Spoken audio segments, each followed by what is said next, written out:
वालेकुम dear students, क्या हाल है आप सबका? होप सो आप सब लोग ठीक होंगे। आज हम एक्सरसाइज 1.3 का लास्ट क्वेश्चन स्टार्ट करने लगे हैं, जो कि क्वेश्चन नंबर 5 है। Let's start. जी बेटा, इसमें वो आपको कह रहा है g1 is equal to 2 plus 3 iota and g2 is equal to -1 plus iota, then evaluate।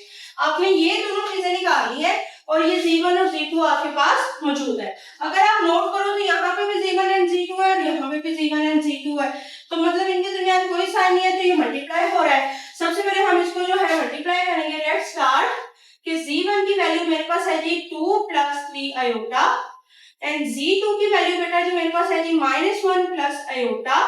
अब मैं इन दोनों को मल्टीप्लाई कर रही हूँ, g1 एंड g2 मैंने साथ साथ लिख लिया। सबसे पहले g1 है तो g1 का फैक्टर 2 प्लस 3 आयोटा, और फिर मेरे पास g2 है तो g2 का फैक्टर वो आ गया जी -1 प्लस आयोटा।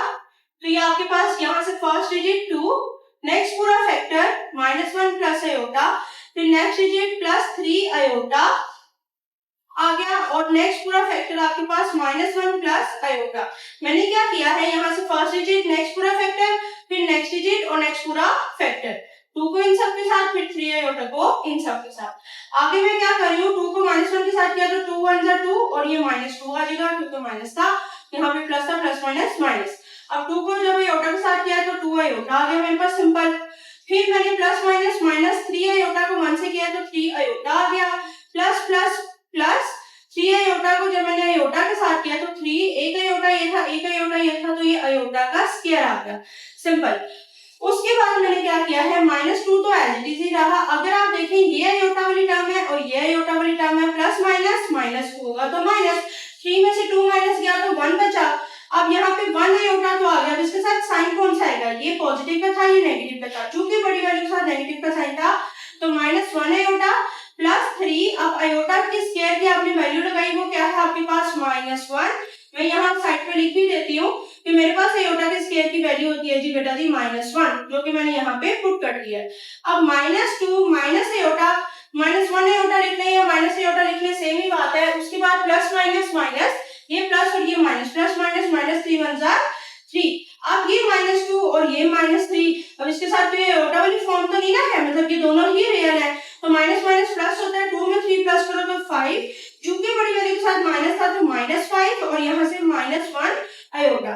ये आपके पास बेटा जिसका आंसर निकला है, किसका आंसर निकला है, g1 और g2 की मल्टीप्लिकेशन का। ये आपने उन दोनों को मल्टीप्लाई करके आंसर निकाला है। अब आपके पास जो है -5 और -1 आयोटा जो है उसको लेते हुए आपने g1 एंड g2 निकालना है और g1 एंड g2 निकालना है। अब ये re और i1 क्या चीज है, re मींस आपके पास रियल नंबर, रियल पार्ट इसका, इस g1 और g2 को जो मल्टीप्लाई किया उसका रियल पार्ट आपने आंसर लिखना है, और यहाँ पे g1 और g2 जो आपने मल्टीप्लाई किया उसका इमेजिनरी पार्ट लिखना है।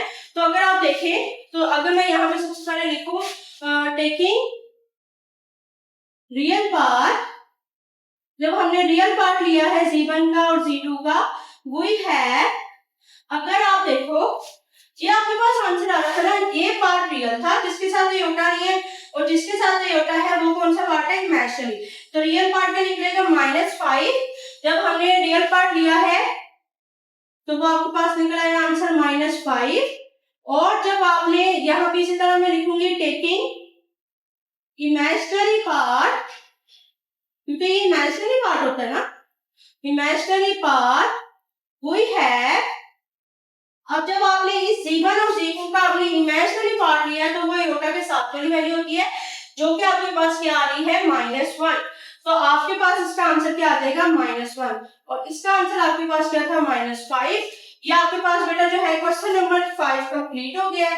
यही आपके पास रिक्वायर्ड आंसर था।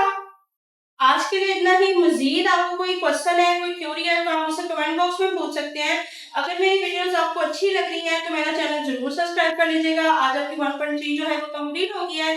नेक्स्ट वीडियो में 1.4 के साथ जो है वो उसके कॉन्सेप्ट जो है वो क्लियर करेंगे। अपना ख्याल रखिएगा। अल्लाह हाफिज।